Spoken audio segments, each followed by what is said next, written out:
The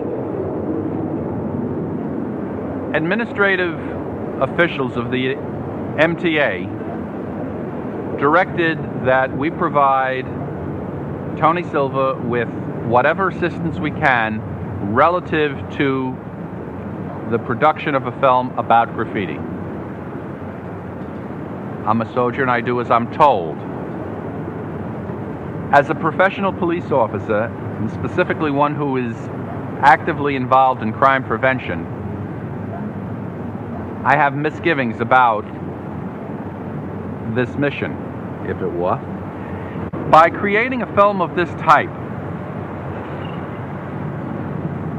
it's my personal and virtually undocumentable feeling that this is only going to, again, cause people to say, well, gee, look at that design. I can do better than that.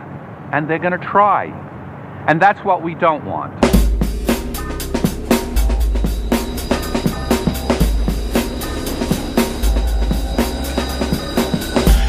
And when life is in its best, you don't really want to run around in the trains. I'm sure I'll come back every now and then. What do trains mean to you? The way of getting to point A to point B. Okay, the outside of trains. What is the outside of A way of getting your name from point A to point B. You can't just have that and call yourself a king. Come on, let them go. You got to have all this locked down. Did you have a procedure? A procedure? Yeah. No, it didn't matter. Any open space. Insides, outsides, in between cars, conductors' booths, tunnels, stations. That really was my mission, was to go all city. There was a point in time where I felt like I had accomplished that. Trains, man. To me, graffiti was the trains, man. Taking King, bombing, kinged every line. I used to love going to the train nuts. I used to love, like, the dark, eerie spookiness of it. You know, looking into the dark night and seeing my spray paint bounce off the train and into the night. I was, like, really just infusing myself into that grid, that steel, you know, and every time I saw that train, it was like I was seeing myself. We were born there. We are a part of that. We did it. Last time I was actually inside doing a piece was Christmas Eve, 1998. And the train, believe it or not, still exists today. The train is actually owned by a supervisor in the Transit Authority, and the guy realizes he has a piece of history now, and he's not cleaning it. That shit is Star Wars joint, but a lot of people was like, yo, I didn't know that was you on the platform rapping. I'll be like, yeah, man. Anyway, like, change the conversation, like, you know what I'm saying? Damn, you was a skinny motherfucker, yo. You mess with me and you will see I got a high-power gun. It's a 33. That was a real toy. I ain't gonna front, yo. The first piece I did on the 6th train, like, Fed told me, yo, it gotta reach the window, or when it goes by on the platform, it's not gonna be, you know, too visible. But I was like, come on, man, I don't want my shit to go all the way up there. I want it to go that right here. And when I seen that shit come by 125th Street, everybody laughed, you know? Like, they all bust out laughing at me. And I was like, okay, like. It's been a while, but it's like riding a bike, I guess, huh? Cheerios. And that was the first name I wrote. And then I was, and then I don't know what I was thinking. Then I had the nerve to throw the Saint on there, you know. And then my friend Mr. Mean, he said, you know, what is that? I said, that's the name I'm gonna use. He said, that shit is corny. You know, you need to change it. And then so I came up with Scheme, and I used to just kind of write it like that. But most good names only have, 5 letters or less. So I broke the C and the H down. And then it became Scheme just like that. I got a certain backspin that I made up. Oh, see it? I went to junior high school, 52 on Academy Street. The captain of the cheerleaders, she had seen me practicing in the auditorium. She was walking out with a squad of girls, and she goes, ooh, he got some crazy legs. style wars. That's what it was all about. How to manipulate the other people. If I go into your home and it's a tie, I won. Especially if it's your audience that's choosing who's winning. You know, this is all stuff that we were just doing. And now that I think about it, yeah, we were fucking with the people. So take that, George, Victor, Spider, Spinner, all of y'all. You're lost, accept it, and that's it.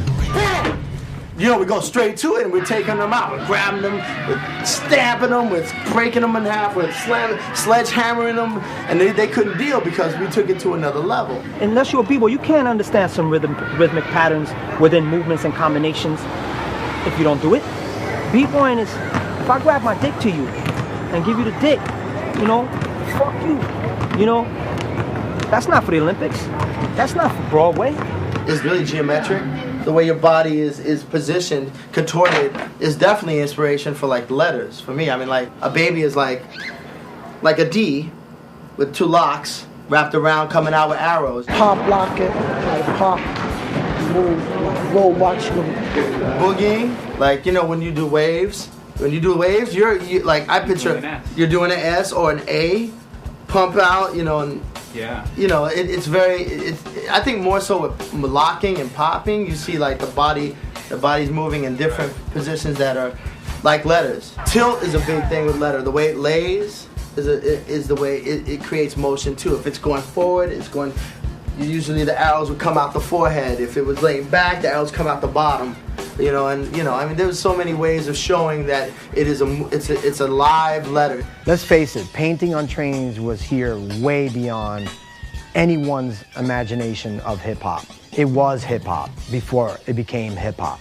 I believe that the styles that evolved, like, you know, hence wild style and things like that, was another form of body language. I think those letters became sculptures of our lives, our family structure. The idea that this was all one thing, there was this definite link, you know, like Henry was instrumental in that. We did this performance where I guess I was rapping, he was showing the slides at this performance space, and the Rocksteady crew was breakdancing. We went looking for these kids for a year, and we found traces of breaking all over the Bronx and Upper Manhattan. We went to schools, and people would demonstrate a couple of moves, but basically they just weren't doing it anymore. So I asked Henry to ask his graffiti connections if they had ever heard of breaking, or actually at the time we called it rocking. So it was like, great, now we're gonna have a way to take pictures of people doing it. And the press kind of put the spotlight on it. Whoa, this thing is happening. It was 8 of us. We split the squad into 2 because we was explaining to them what a battle was all about. So I took one half of the crew and Legs had the other half. And you know, we demonstrated to Henry what we could do. And according to Henry, Henry was in shock. Henry was very stunned. At the time, this culture was not really praised in any shape, form.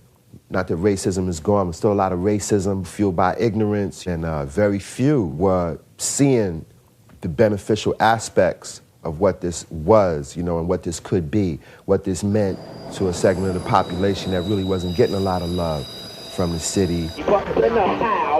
I used to put into perspective people walking outside and smelling fire every damn day from a burning building, walking up the block and not really making a big deal of it, but getting used to just seeing bricks and shit everywhere. I mean, you know, what do you got to look forward to? When something comes, you just grab at it because you're so vulnerable. You're like, you know, and when the hip hop, you know, the stuff came, it's like, yeah, okay, I'm with this. When I first saw it, I was like a magnet to it. I was like, I never seen this before.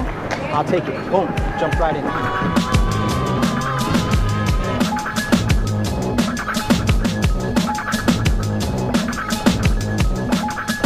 There was a big B-Boy summit in Phoenix, Arizona a few years ago. And Crazy Legs, he told one kid, you know, you're not B-Boy. For you to be knowing all the acrobatic moves involved, then you're just an acrobat and you need a helmet. You know, he had one kid beatbox, and then he just started doing B-Boy moves, and he was like, nah, that's B-Boy. And it was all attitude. B-Boys I knew about when I was going to all the Cool Herc parties in the mid-'70s was a guy by the name of Sha Sha, the Nigger Twins, El Dorado Mike, Trixie, Lady Kazan. I grew up more with the pioneer setting. I went to school with Phase 2. I grew up with Cliff 159. I hung out with Stay High 149. The name is very important. Crazy Legs name, everybody know, that's world famous, and he lived up to that name. Ken Swift went through name changes from Kid Zoom to Ken Rock to Ken Ski. Once he got that name, Ken Swift, it all fell in place for him. People call me Frosty because of the freezes that I started making up really in 78. Like anything I did at the time would be in a different freeze. Practically everybody calls me Min, even now. Miniature. Which is weird because now I'm like 37 and I was always the baby. I was always like 11 and they were like 17, 18. Those? I was about 11 years old. This girl just said, "You're a dozy motherfucker, dude. You know, why don't you wake up?" You know, so I was like, "Oh shit, all right, cool. That's my name." And I like the way the letters rolled. I love it when I write it, it just flows. I love tagging it. It's like my name, you know. It's not my government name, but that's my name. Ramsey with an L for 50%. Ramsey is an equation. Not really even a person. Chaser the Eraser, restaurateur, Major D for the plasmatics. Ramsey is a very recluse thinker. If he's alive at all.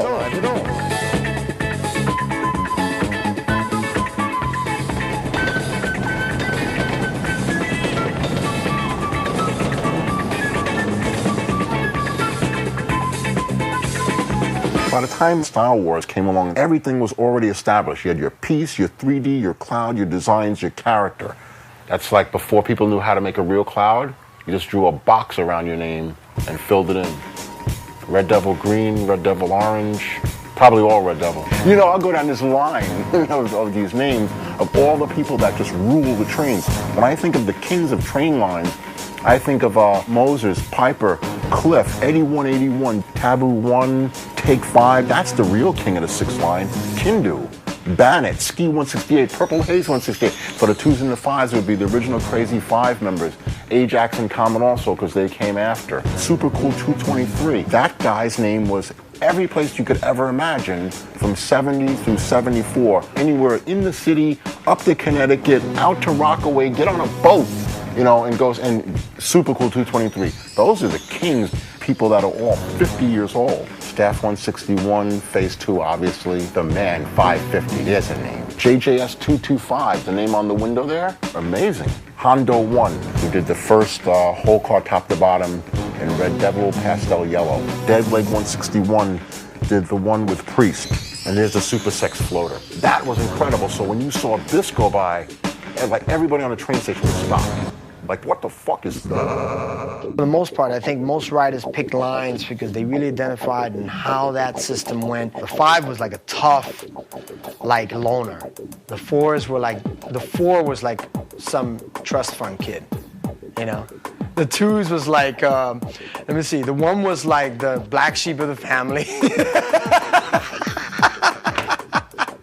The 3 was like the really, you know, vulgar, arrogant father, and you know, the 7 was the mother. One of my favorite places was between 111 and 104. That was the A-Labs. Yeah. And then further down, we got Grant. Then on the J's, you had 111th Street, 75th Street, Union Turnpike. Yeah. I never brought enough paint for Union Turnpike. Never. Oh, go shorty. If you got rated real serious out of there, you just had to jump in the Harlem River or East River? Woo-hoo. Which was it? Harlem River. That's right. And if you come up with, you know, a few things crawling on you, no big deal, you just brush them off. Where I was painting at, which is, won't tell you. Brakes on a plane, brakes on a train, brakes to make you go insane. These are the brakes. Break it up, break it up, break it up. I feel as though if I did this, it's like doing a good thing and favoritism to myself, far as good luck-wise or whatever, you know? So I didn't mind generating my generosity, you know, so I did it. Say the Crusaders and all the Raiders are going to make sure we're the originally creators. Say what? Case come up from E. Moore Projects up in 149th off of Jackson. You cannot forget him, regardless what he only known for one arm, but he never let that hold him down. Case come forward to you like a full-fledged member, a standard person. a diehard of the ghetto. They always came to me with paint, whatever, and say, yo, Case, man, hook me up this and that, hook me up with style. I did it, I gave them style, 'cause I had so much style from having so much spark and charisma, you know, wisdom and knowledge plus understanding behind it, you know. In his city, $6 million man, you know.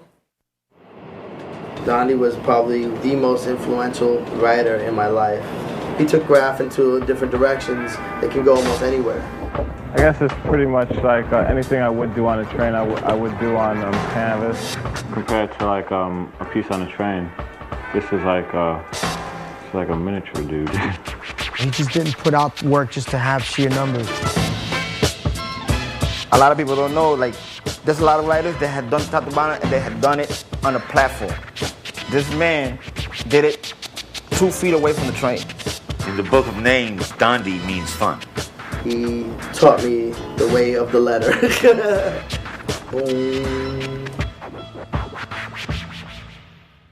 Originally in 1982, when Henry and Tony, asked to interview us, we had actually just done, a couple nights prior, we had just done some pieces right very near here. However, that wall is long gone. When we did pieces back in the day, we used to get fucked up. Quarts of beer, peyote, mescaline, acid, cocaine, chiba, you name it. We're getting dusted, zooted. Some of our pieces were homages to our psychedelic and chemical endeavors there. They were interviewed that day? No, we were. Nah, we were like straight edge. Favorite scenes in the movie? Probably when Quick and Min and Satch are in the Grant layup and then the 75th Avenue. Yeah, and I like when Iz is getting interviewed down there and he's all sweaty. I'm so elated that even though we were only in there for so briefly. Actually, were we cut out of one of the versions? We weren't actually in the short version. The TV version. Oh yeah, Quick's piece is backwards. Right.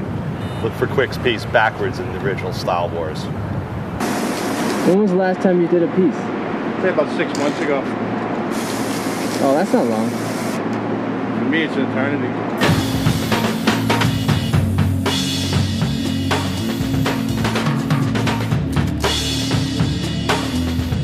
My first name is Mike, and there's a ton of Mikes out there. I started by writing Ike first. I dropped the M. There was no Ikes out, so I always like to be original. Is the Wiz, it could be broken down to Is, and then when I do Burners, it could be Is the Wiz, it takes up more room. A king, to quote a famous book, is someone they either want to write with or fight with. On a 10-car train, if somebody constantly has 5 to 7 pieces on that train, you want to have 8 to 10 or 15 pieces on that train. The object of being a king is to have more than anybody else. To quote somebody else in a famous movie, not the biggest, not the most beautifulest, but more. I didn't start writing to go to Paris. I didn't start writing to do canvases. I started writing to bomb, to destroy all lines. And that's what I'm doing. Now that you've heard that, you understand what I'm saying to you when I say that I don't understand him. He's out there to bomb, destroy all lines. What have the lines ever done to him? What he was doing was dangerous and illegal, and there's no ifs, ands, or buts about it.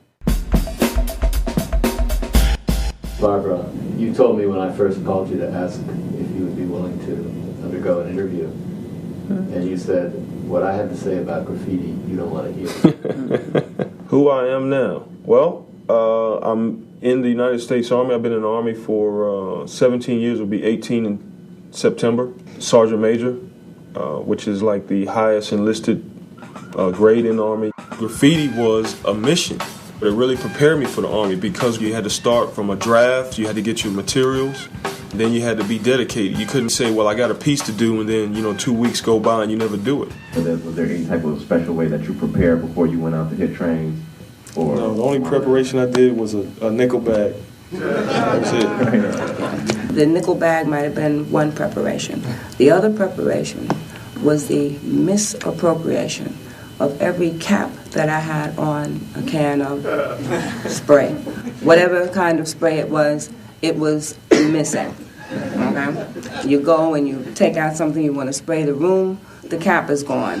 You know, you take something, you get ready to clean the oven, the cap is gone, all right? I like bombing. Are you filming this? Yeah, I hope so. Ain't no reason to do girl stuff. You want competition, At least chivalry's not dead. Put it And this everything way. pretty is getting dogged. Hold Have it you like seen this. that? Well, you're proving right here that at Graffiti Productions that going over people is not the only way to get fame. So Right. you have your side too. I'm just doing my own thing. But who's gonna tell these little toy riders here that this is one way to get fame, and the other way they see to get fame is to go over people? Yeah, but I go over them too.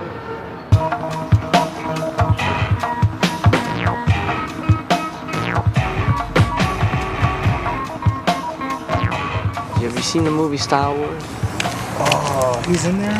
I've seen that movie like a whole bunch of times. Do you remember the scene where the kid's like going over everybody? Oh, yeah. I don't know. In the beginning of writing from 70 through 79, people didn't write over each other. It's like what's the point? You know, you're all out there trying to get up and see who can bomb the most. And when people did have a problem, you'd hot 110 over some other guy until he would stop. Let's say you wrote over part of their piece or you touched something, and sooner or later you'd meet like by some high school over a basketball game or whatever, and like two people would stand there and just like punch it out, and whoever was standing up at the end is the winner. And within a week later or maybe a month later, you could be in the same yard, and I'm like, I need some of your Fed Purple, and I could lend you some School Bus Yellow for your Cloud. And it was just done. You would do like a beautiful whole car, and he'd know you went over one of his caps. You know, his famous Lucille Ball hairdos, like I said in the movie. And he, next thing you know, you'd have cap throw-ups right dead in the center of all your burners. So what do you plan to do in the future? You're gonna keep just Well, like put it going this over the way. people that you've been going over, I or think you're gonna tonight- make peace with some people? That's it. I'm not like people. You go over one of mine, I go over one of yours. You go over one of mine, I go over everything you're gonna do, ever. Anywhere I can find it, anywhere. And when I catch you, I just beat the shit out of you. That's it. To me, I was a writer first. As I matured, then I became an artist. I'm pretty much the same cool, calculating person I was back in the days. To me, I take a challenge, you know, any way I got to deal with it. What do you think when you look back on the kid then? I should have been hitting the trains maybe 5 or 6 years before I started. Why? Why? You got up more? Yeah, maybe I would have got up a lot greater. I wouldn't say so much as more. I would have been probably involved in different things at the time when the movie was made. After we had done that wall, I really didn't want anybody else with pictures of that. So that night, I went back there and I slapped a scene throw-up over my own piece. PJ had a little conflict with Duster at the time too, so he slapped the PJ over the Duster. Duster came by and saw the scene and the PJ over it. He came back and put a Duster over the PJ and a Duster over the scene. And that's when I believe Cap came back again and slapped the wall with throw-ups. That's the filmmaker's job. That's Hollywood. The transit system definitely doesn't like to be defaced, and sometimes they go to the extreme to try and apprehend you. I know cracks and crevices that they haven't even heard of yet. We had information that these kids, about 4 or 5 kids, were going to go to a layup area and do some painting. So we went there, and it was nighttime, it's dark, there's no moon out. In dead of winter, finally we hear the kids. There were about 20 kids there. We got raided, and there was probably about 30 people in the yard at that time. And I was painting, Des was painting, and a cop was so close to me, I looked up, and he was literally like standing right there, and he was sneaking up on me, and I just happened to see him out of my peripheral vision. And of course we all jetted. We opened the doors, jumped down. We grabbed about 2 or 3 kids, and we let it be known to them at the time that we want the rest of the people to give us a call. And we gave them our number. The next day, the phone was constantly ringing off the hook, just waiting to just about surrender. The cops coming, you understand, or a rival crew, you understand what I'm saying? That was the whole rush of it. I mean, come on, man. Anybody can get a permit and go to a wall and do some fucking mess. Nah, that ain't, I'm not co-signing that, man. I've never been caught for painting trains. Never went to jail for it. And I painted over 5,000 cars. I think Comet was caught once. Vam, Crotchy, and Death were never caught for painting trains. These are all people painting thousands and thousands of pieces. Never went to jail. I know where you live at, so I'm going to pick you up sooner or later. You might as well just give yourself up. And they're really well known for that. What gives you away is ink in your hands. If you're doing inside, right? So usually, like, you would try to, talk it out. Nah, man, like, I dropped something in the track, and I went down there to get it and all that, and you're trying to keep your hands in your pocket like this, and I show your hands. And then he'll tell you, well, let me see your hands, and when you show your hands, if they're inked up, they got an arrest right there for graffiti. So this cop, well, first he's chasing me down the aisle, so real quick I just hang a quick left and I go in between the car and I get up on top of the train. And as he climbs up, I just jump to the next train. So every time he jumps to one, I jump over. And he says to me, he said, well, once you give yourself up, he said, basically he was telling me he was going to beat me up on the way downtown. And he said, the more you make me chase you, the worse it's going to be going downtown.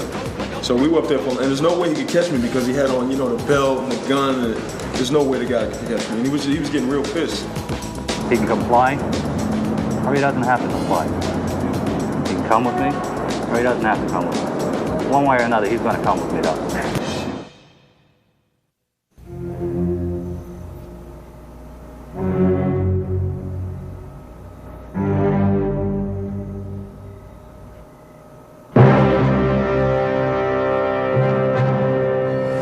Even when I was 16, I could never imagine that it would end.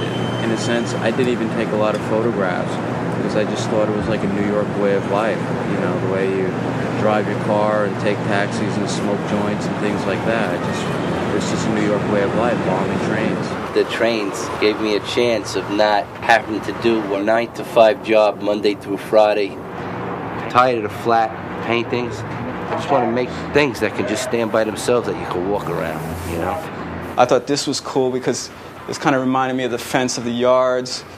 I started looking at Frank Stella's work and the Russian constructivists, and I said, I want to burn these guys. I want to burn. Just want to do something different. You have to bite. None of us would be doing what we're doing if we didn't bite at one point or another. The arrow, everybody's got their arrow, and such an important part of my work and graph that I wanted to do like a piece that just stripped it down.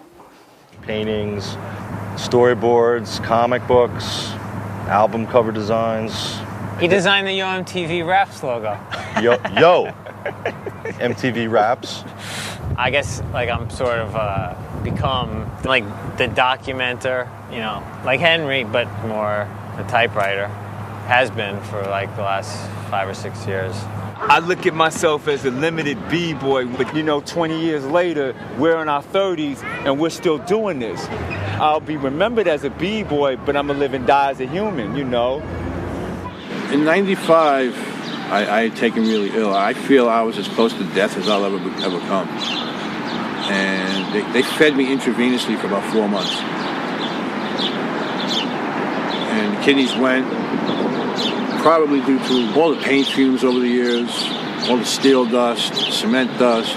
Any toxin that goes into your body is going to be filtered through your kidney. And that was a lot of years of toxicity. Yet it was still worth it. I would trade it all back for perfect health. Every drop of fame, every drop of glory, every magazine I was ever in, every movie I was ever in, I would give it all back in a heartbeat to have my health. I kind of got messed up after I stopped writing because there was like a void in my life. I see Daddy now. Because I didn't write anymore. So I kind of got into getting high, and I went through people know the deal about, what I went through. I went through a rough time, but and then I went to prison for a few years, and now I've been out of prison for 5 years, and I got my life together, and I got a little family. Drug selling, and I was locked up, and I was sitting back going through my life yo, man, when I get out of here, I'm not going back on the block to do that same shit. You know what I'm saying? You can't tell them, yo, I did this, I'm the king of this. You ain't the king of shit. And then I look back at the music and I said, damn, because I was there when it first started. And, step by step. Hot 97, baby, blazing hip hop and R&B, #1. The Subways doesn't have that soul that it had, that charisma of old New York, rickety, rackety, you know, cyclone kind of style. I like those bouncing trains and lights flickering and maybe a door not opening or something like that, you know. If I could go back to them days, I'd do it again, man. It was the fun. Like, you had to really be there or be involved to see the shit. The shit was crazy, man. I almost feel like I'm 17 years old, you know? It's a weird feeling. He says he feels like he's 17. When I look at him, he is still looking at me in that same silly way that he I didn't have graffiti, I'd be riding around in a Porsche. You know, my father's very wealthy. And my father kind of like cut me off through the years because I was so wild. Would you trade it? Nah, I wouldn't trade nothing because I got my son. So if any things would have went different, he wouldn't be here. This is my heart right here. So I wouldn't trade it for nothing.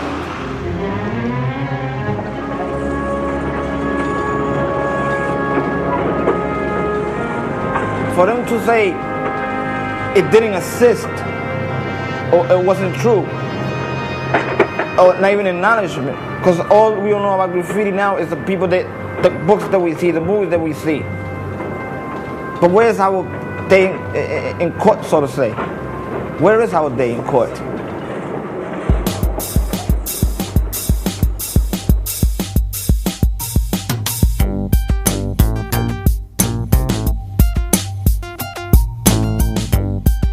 Star Wars is a style that always gonna be around for the duration of time. You know why? We felt proud that if we was known for what music we played, we felt proud that who was on the dance floor showcasing their footwork, that they part of us. Who was showcasing their artwork, they were part of us. We felt like we was one thing. That go to show you that old saying, a child shall lead you.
Finished.